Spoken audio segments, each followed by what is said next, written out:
बहुत प्राचीन समय की बात है। लंका का राजा रावण अपार शक्तियों का स्वामी था। वह महान विद्वान, शिव भक्त और अद्भुत वीणावादक भी था, लेकिन उसके भीतर गहरा अहंकार छिपा हुआ था।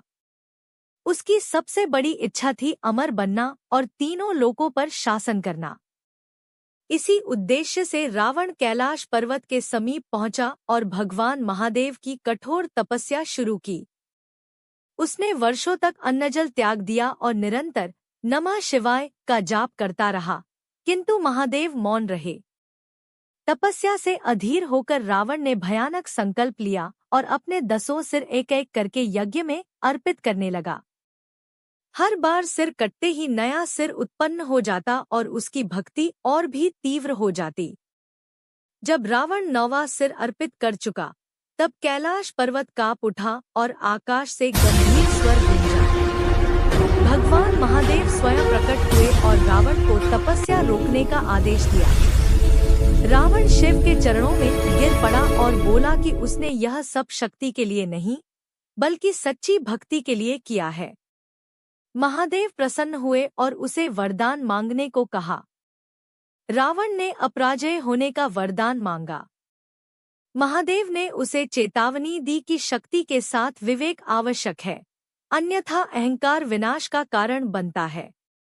इसके बावजूद महादेव ने उसे अद्भुत शक्ति, शिव तांडव स्तोत्र का ज्ञान और चंद्रहास तलवार का वरदान दिया तथा यह भी कहा कि जिस दिन वह धर्म का मार्ग छोड़ेगा, उसी दिन उसका अंत निश्चित होगा। वरदान पाकर रावण लौट गया, लेकिन उसके मन में अहंकार बढ़ता गया।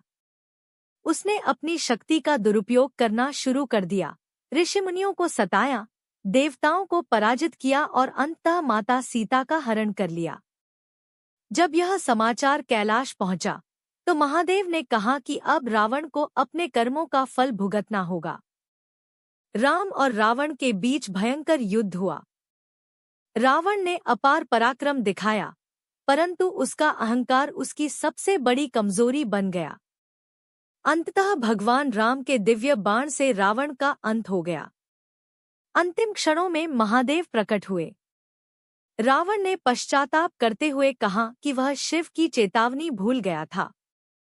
महादेव ने उत्तर दिया कि भक्ति महान होती है, लेकिन जब उसमें अहंकार जुड़ जाता है तो विनाश निश्चित हो जाता है। इस प्रकार रावण को मोक्ष प्राप्त हुआ और यह कथा संसार को यह शिक्षा देकर समाप्त हुई कि शक्ति से बड़ा धर्म है और धर्म से बड़ा विवेक।